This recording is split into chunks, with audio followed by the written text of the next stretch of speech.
Esselamu Aleyküm değerli izleyenler. Karikatür Atölyesi'nin yeni bir bölümü ile karşınızdayız.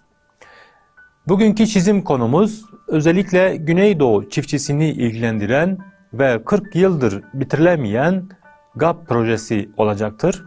Bakalım bunu çizgilerimize nasıl yansıtmışız? Yine sizler de ekranlar başlarında bizlere eşlik edebilir ve çizdiklerinizi bizlere gönderebilirsiniz. Hazırsanız başlıyoruz. GAP projesi dedik. Bir yandan çiftçileri temsilen bir taraf yapacağız. Bir tarafta ise yine GAP projesini temsilen bir alan yapacağız. Ve ortasında yine çiftçi ve suyu birleştirmeyen bir köprü, yani bitirilemeyen bir köprü yapacağız. Öncelikle kağıdımı hayali bir çizgiyle şöyle ikiye bölüyorum. Daha sonra şu tarafta şöyle örneğin bir boşluk oluşturacak şekilde şöyle bir yükseklik yapıyorum. Şöyle olsun. Biraz daha aşağı taraftan. Yine aynı şekilde sol tarafta da yine bu çizginin hizasından şöyle şu tarafta bir yükseklik, bir tepe gibi şöyle. Şurası tabii bir yer düzlemi olacaktır. Şöyle. Yine şurası ise GAP projesini temsil ettiği için, yani baraj suyunun olduğu taraf olacaktır. Onu da şöyle şu şekilde bir göl şeklinde yapacağız. Şöyle bir suyumuz olacak burada. Tam şu noktada ise şöyle, yani bu tarafla birleşimi planlanan bir köprü projesi. Tabii bu köprü bizim GAP projesini temsil ediyor. Bu köprü yarım kalacak şekilde tasarlayacağız. Yani GAP'ın henüz bitirilmemesinin mesajını vermiş olacağız. Şöyle yerini belirleyelim. Örneğin şurası bir köprü. Şöyle bir kemerli bir köprü. Şöyle.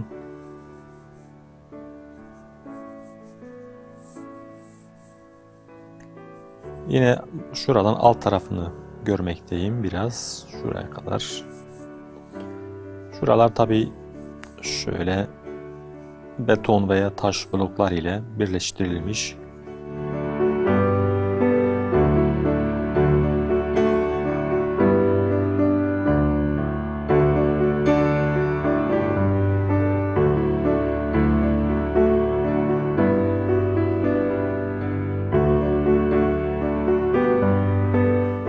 Şurada köprünün içindeki veya o betonun içindeki demirler veya birleşim aracı artık her neyse. Şuradan şöyle bir yine hayali çizgiyle köprünün devamını yapıyorum. Şurada da yine bir taraf başlatılmış bir köprünün devamını yapıyoruz. Şurada tabii bitirilmemiş şekliyle şurada durmuş.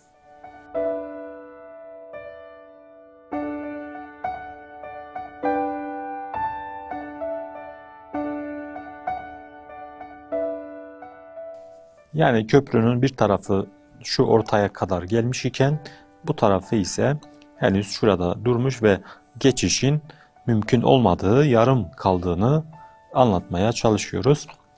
Şurada bir su havzası var. Yani artık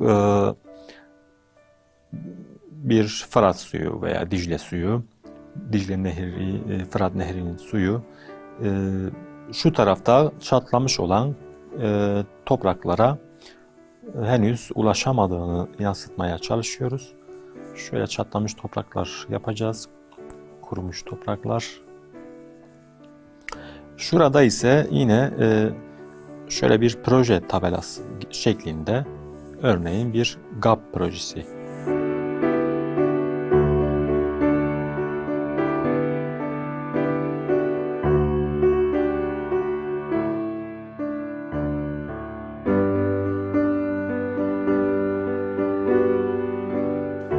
Bu projede ise örneğin bu köprünün birleştiğini yansıtan bir proje, bir resim olmasını istiyoruz.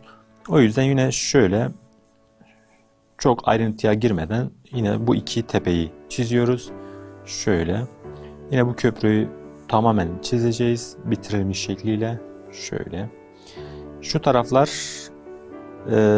bu su ile örneğin birleşmiş ve buralar artık yeşil olmuş, yeşil tarlalara dönüşmüş. Şurada da yine suyumuz olacaktır.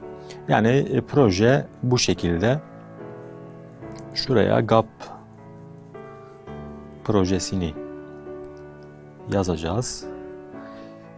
Tam bu noktada örneğin bir çiftçiyi yapacağız. Yani kara kara düşünen, suyun gelmesini bekleyen bir çiftçiyi, bir Güneydoğu çiftçisini yapacağız.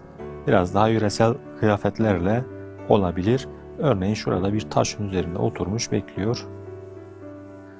Şöyle bir taş yapalım. Yani şu şekilde, şu oranda suyun gelmesini bekliyor. Şöyle yapalım.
Bir eliyle de şöyle çenesine koymuş düşünüyor.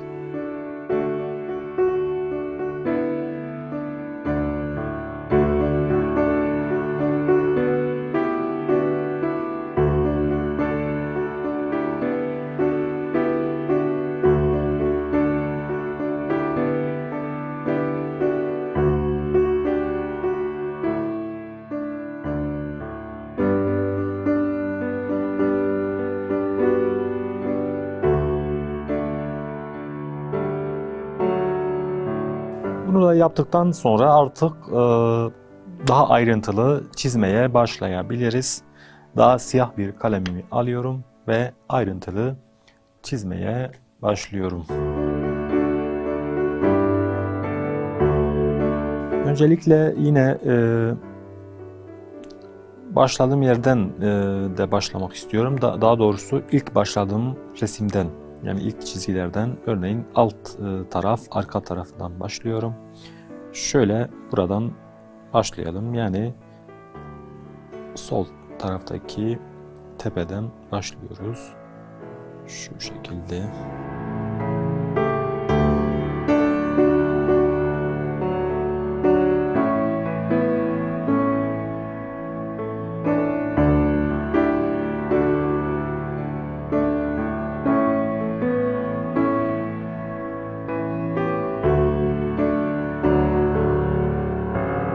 Şurada projenin tabelası var.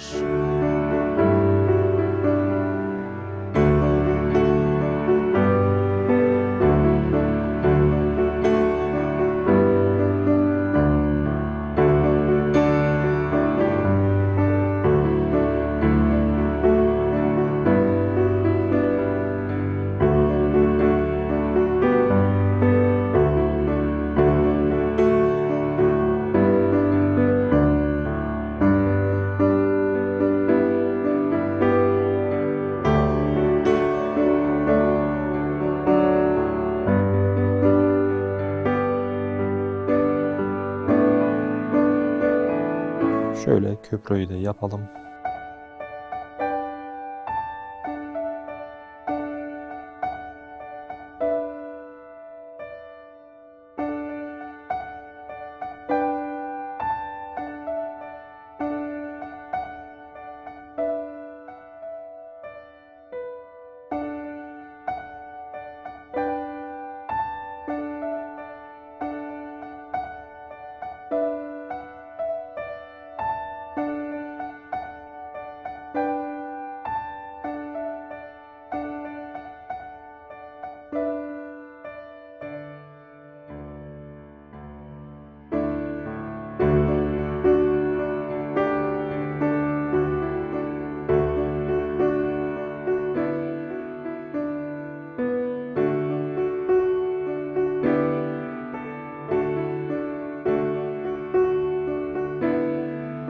Yine aynı şekilde arka tarafında şöyle tepesini yapıyorum.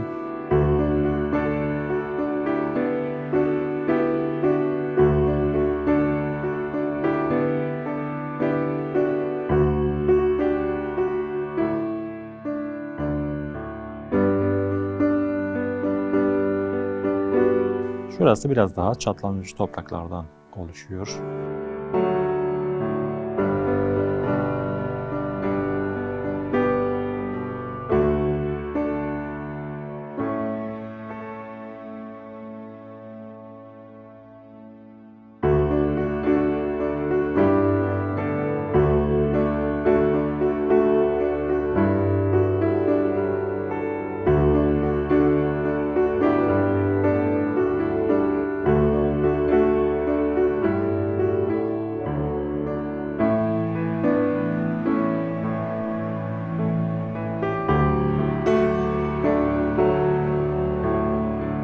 Yine bu taraftaki köprüyü de yapalım.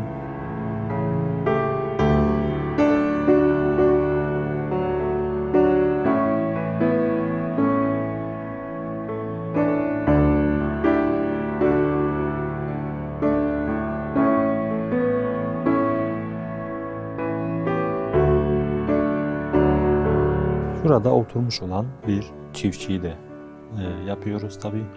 Şöyle başından başlayalım.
Yine şurada GAP projesinin bitirilmiş hali projesini yapıyoruz.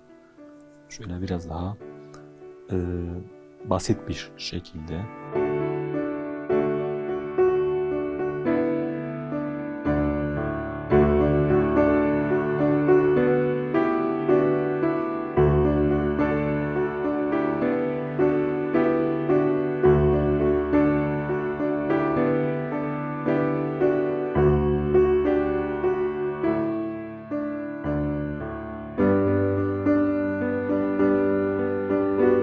Şuraya GAP projesini yazalım.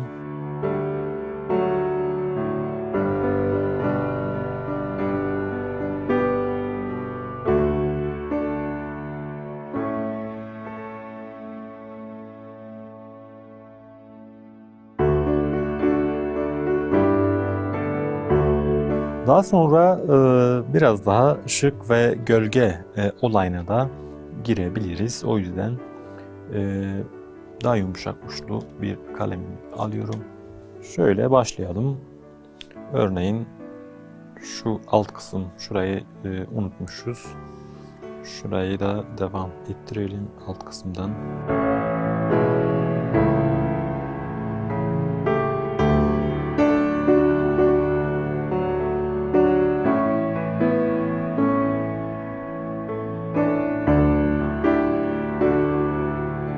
Örneğin şu taşları biraz daha hacimli hale getirelim. Biraz daha koyu bir renge boyuyoruz.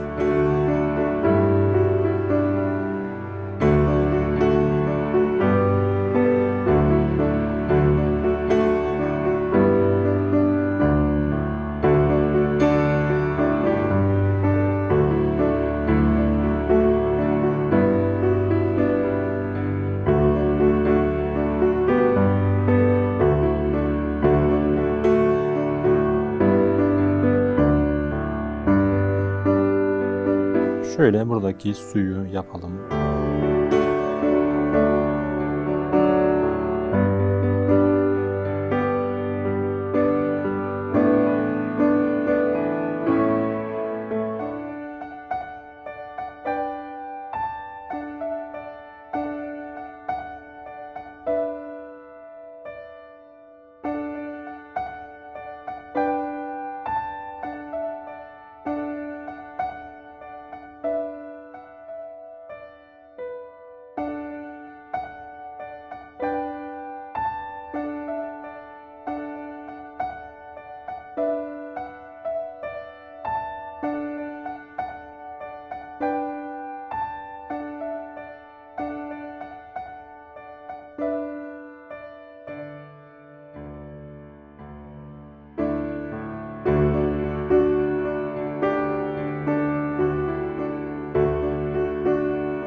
Bugünkü çizimimizin sonuna geldik. Bugün 40 yıldır bitirilemeyen GAP projesini ele aldık.